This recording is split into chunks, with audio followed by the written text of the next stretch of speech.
Hi everyone, this is Jim. Welcome to this Blitz chess postmortem, a postmortem of my Blitz game number 400. My opponent had the white pieces and played e4, and I went for the Sicilian defense with c5. And he played the second choice here, knight c3, the knight c3 Sicilian. Kind of a waiting move in a way. He can later follow up with d4 or f4. There's a couple different ways to play this, and we'll see how it unfolds in this game.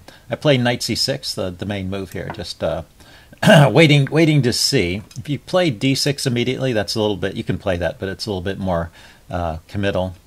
It's not such a good line.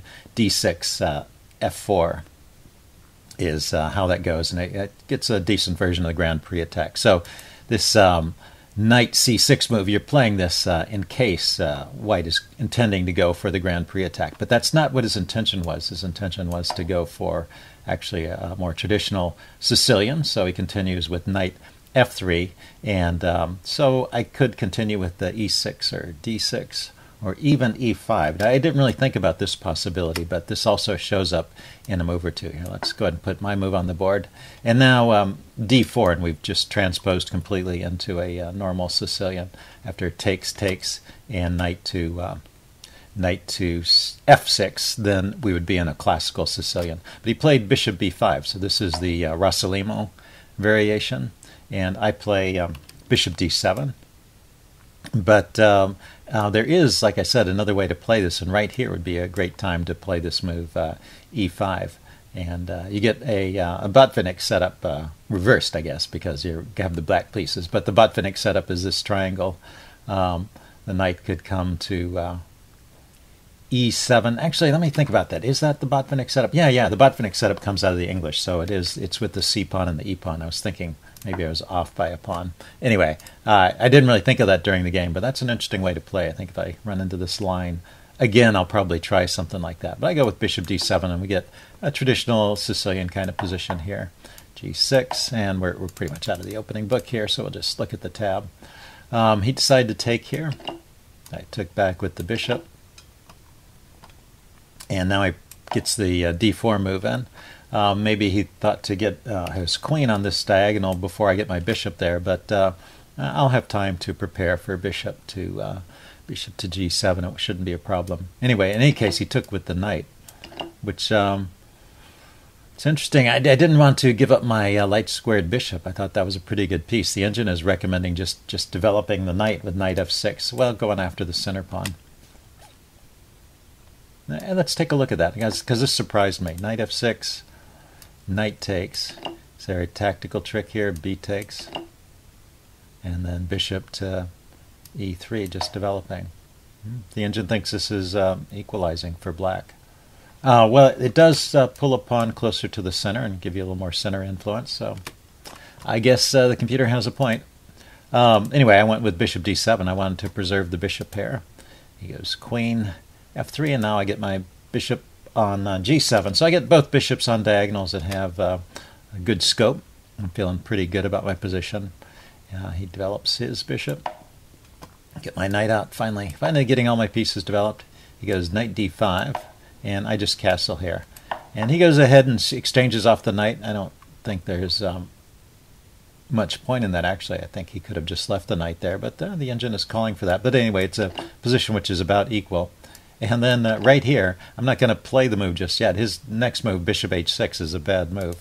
And this is your tactics quiz for this game. If your opponent plays bishop h6 in this position, what is your response? Okay, if you want some time to think about it, it's an easy one. So if you haven't got it right off the bat, pause the video and think about it until you see it.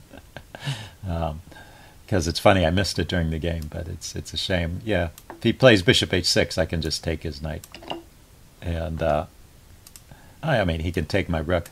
But this is two pieces. Two pieces for a rook, and I have, two very good bishops for his rook. So that would be winning for black. Anyway, for some reason I didn't notice that. I just retreated my bishop back to g7 to block.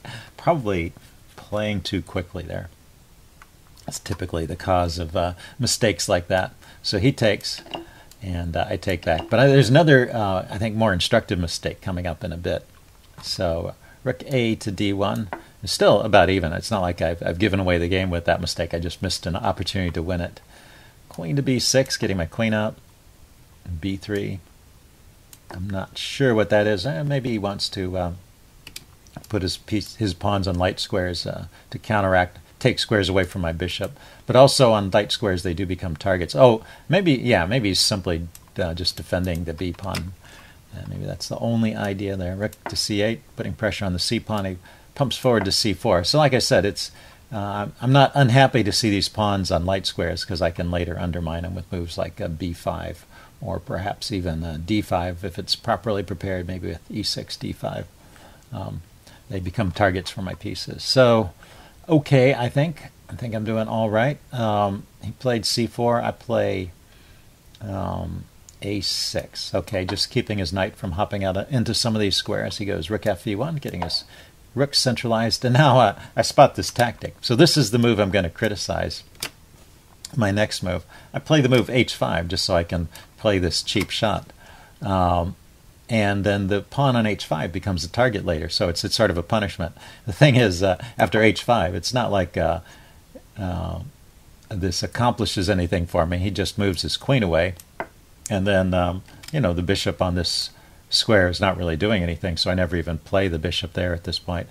I drop my king back to g8 to get off of this diagonal, and I've just created a weakness on my position and accomplished absolutely nothing. So if we back up here, I was just going for a cheap shot, and you really shouldn't play like that. I mean, it's okay to play for tactics, but you should play for tactics that improve your position, not tactics that make your position worse when your opponent spots the obvious threat.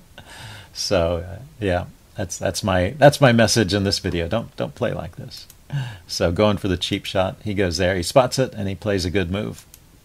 And now I'm just worse, and he plays a nice game from here on out. So he made that one mistake early where he could have picked up 2 pieces for a rook, but since then he's played a good game. So he maneuvers his queen around and starts going for my weakened king side. I've created these holes. This pawn on h5 can no longer drop back to h6 and chase the queen away, so it can sit here and annoy me. Then he brings his knight in, taking advantage of the pin.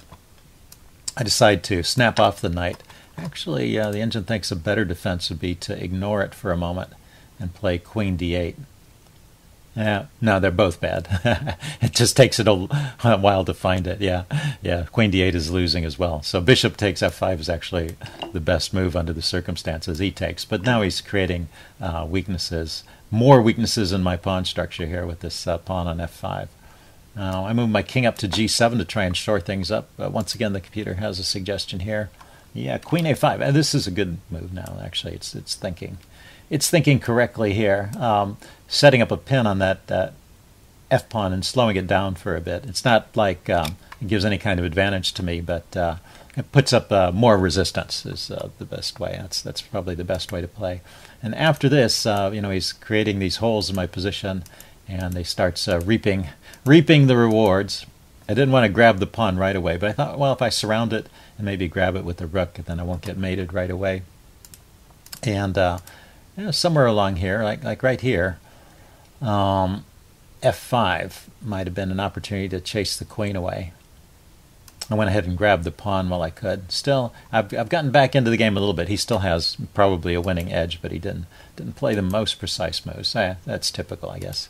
You're playing against a human and not a computer. But so, still, he keeps an edge all the way through this. He plays good moves. I have the f5 idea. I kick his queen, and I was thinking, I could oppose over here on the h file, but I don't. I've lifted too many things off the back rank, so I can't actually get a piece over there. Right now, f4 might be a way to try and save my position. At least it would interfere with the coordination of his pieces a little bit. But I was still trying to get something over to the h file to try and oppose his queen there. I start with queen g8, which covers this square, so his queen can't come in here and mate me immediately. He goes rook e to g3, and coming up with a pretty nice finish. I decided to trade this guy off. Cancel that.